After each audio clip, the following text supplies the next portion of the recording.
Number 1. The intercontinential ballistic missile gambit. It starts with e4, d5 and you play knight to f3, sacrificing a pawn. It's like you're setting up a sneaky trap.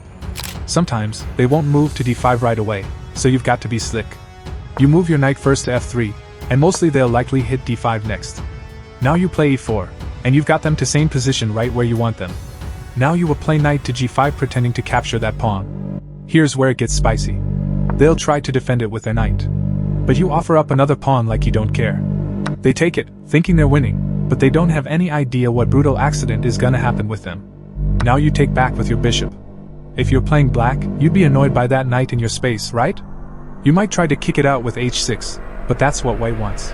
In this position, white sacrifices the knight! That is a full sacrifice of the knight. But what about sacrificing a bishop? Bishop g6 check.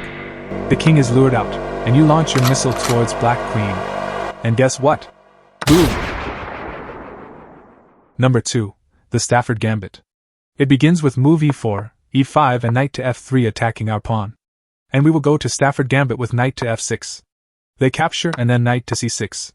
White want to be up a pawn so they capture our knight. We take the knight back with our d-pawn opening our bishop. Now white e4 pawn is under threat so they will most likely defend it with their pawn.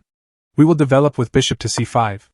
Similarly, white will develop with bishop to e2 preparing to castle. Now we will play pawn to h5. If white castle, we will put our knight to g4. If white attack us with h6, we will play brilliant move queen up to d6. The point is to checkmate with the queen. So if white captures our knight, then the mate at h2 is impossible to stop. If they see it, they likely to play pawn g3 blocking our queen. But we wins here with queen to g3. Because the pawn is pinned with our bishop. And at next move it is checkmate.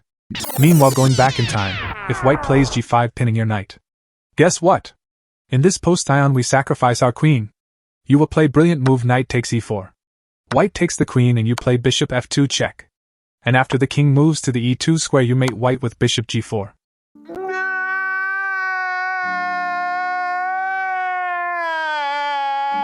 Number 3. The Resigned Gambit. If you are playing a long time game, just play 1 or 2 moves. Then don't play any moves and make frustrate your opponent. Just wait and you will see how your opponent resigned. Number 4. Queen's Gambit. The Queen's Gambit comes after pawn to d4, d5. If black accepts the gambit by playing d takes c4, white can aim to regain the pawn while gaining a strong presence in the center. If black declines the gambit with moves like e6, also known as the Queen's Gambit declined, white retains central control and can develop pieces smoothly. The Queen's Gambit is known for its solid and strategic nature, leading to rich and complex positions. Number 5. The blackmar diemar Gambit. It is an aggressive chess opening for white that starts with the moves d4, d5 and then e4. This gambit sacrifices a pawn early in the game to gain rapid development and attacking opportunities. White sacrifices the e4 pawn and aims to follow up with moves like f3 to challenge black's center and rapidly develop their pieces. White continues with f3, challenging the e4 pawn. If black captures with e takes f3, white recaptures with knight takes f3, leading to a strong presence in the center and active pieces. The main idea behind the gambit is to open lines for the bishops and queen, aiming for a quick and dynamic attack against black's position. It's popular among players who enjoy tactical, open positions and are willing to take risks in exchange for active piece play. Now you have understand the gambits, but without knowing chess rules, these gambits are trash. Do you know you can win by playing a legal move, or you can also win if you are losing? To know more, click on the right video or at the I button, so your opponent can't make you fool knowing chess rules. And for part 2 of this gambit series, click on left video. Also don't forget to hit that like and subscribe button for more such amazing content.